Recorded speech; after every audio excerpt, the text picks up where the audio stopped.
From KUNC and the NPR network, this is In The NoCo. I'm Erin O'Toole.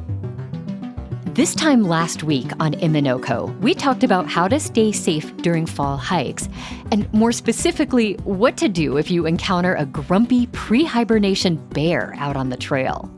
But there are plenty of other animals in Colorado that can dazzle us with their beauty and also keep us on our toes as they fatten up for winter or look for a mate.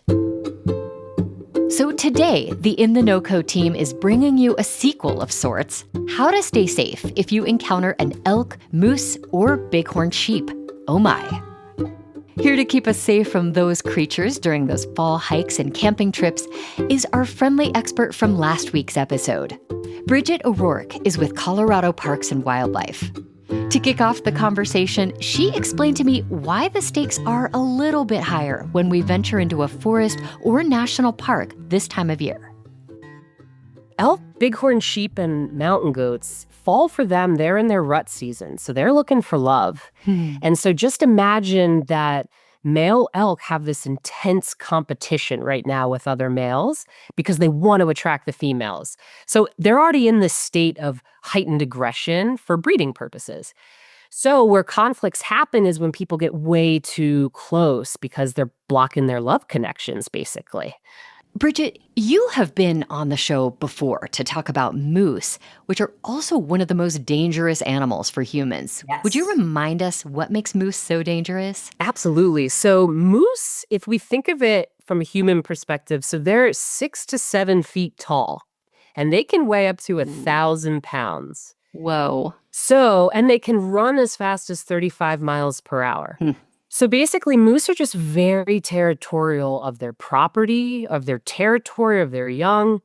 And so if they're in a very comfortable spot and they're startled, they can charge towards you. They also see dogs as predators, and they have been known to trample dogs and kill dogs. So with moose, the way that I say is don't get too close.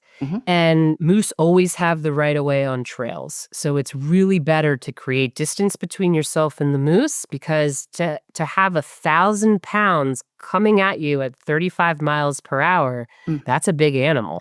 Yeah. And you mentioned that they see dogs as a threat, but, I know I'm very protective of my dog. How does that work with moose? Yeah, me too. So I think our intuition is to stand in the way. If we're on a trail and the dog is off leash and the dog startles a moose, the moose is going to charge back wherever the dog's going. So if the dog's coming back to the owner, and if we get in the way of the moose, that moose is coming at us full force. And so even this year in 2025, there's been moose attacks where people have been trampled, hospitalized, broken bones, broken ribs. So really what the best thing is you're supposed to do is humans are supposed to get behind trees, create that space, and the dog is supposed to run off.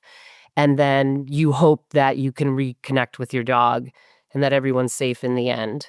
Yeah. But that is, again, why moose there's over 4,000 of them in our state, and seeing them from afar is fantastic. They're beautiful creatures, but keeping that space is just so essential. And again, moose are known to be somewhat aggressive toward people at times. What about elk, though, Bridget? How common are elk attacks? Yeah, so we do hear about elk attacks from time to time. I know some had happened in the Evergreen area. Also, we always hear about it in Estes State Park. So we hear a lot of out-state visitors coming into our state and getting too close to elk. And so when elk in the fall, they're in rut. And any human coming in the way of their love connection, they will charge. And again, they're big animals too. They can be 5 feet tall and up to 700 pounds. So attacks do happen. And watch the bugling, enjoy it, but give them their space to make their love connections.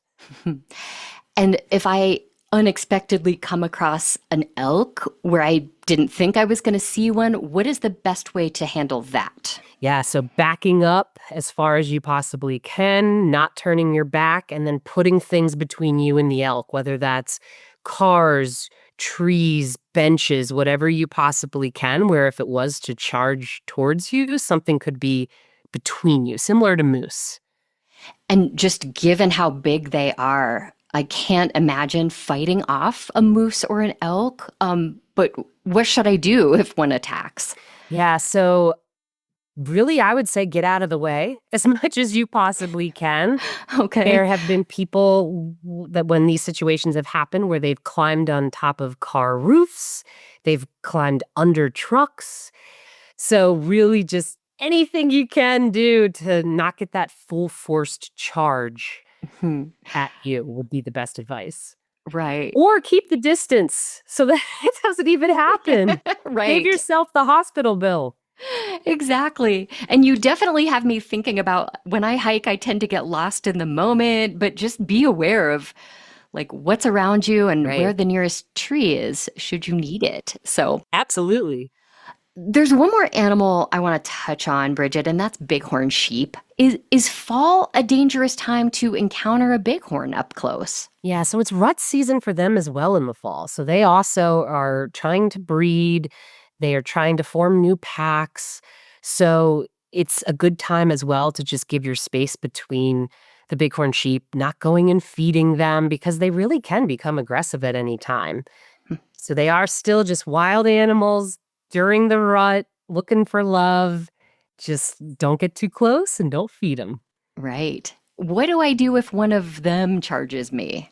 So again, yeah, just really putting space between yourself and the animal and not getting too close to the point that it would charge you.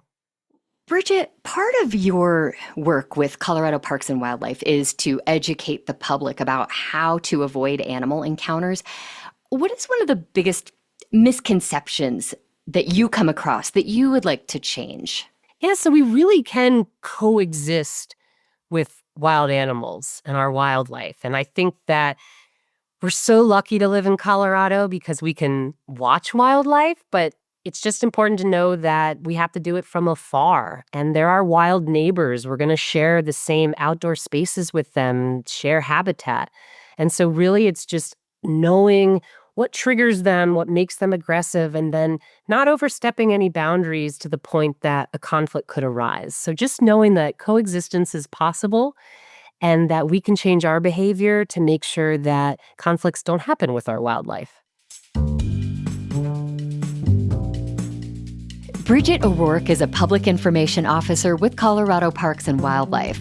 She spoke with me about why it's especially important in the fall to admire wildlife like elk and moose from a very safe distance. We'll have links where you can learn more, including our conversation about bears from last week in our show notes and at KUNC.org. And if you enjoyed our conversation about staying safe around wildlife, listen to KUNC or visit our website next week for a 3-part look at the challenges that arise when people and wildlife collide and how they can coexist. It's some very cool reporting from KUNC News, so keep an eye out for that. That's it today for In The NoCo. I'm Erin O'Toole. Thanks so much for listening.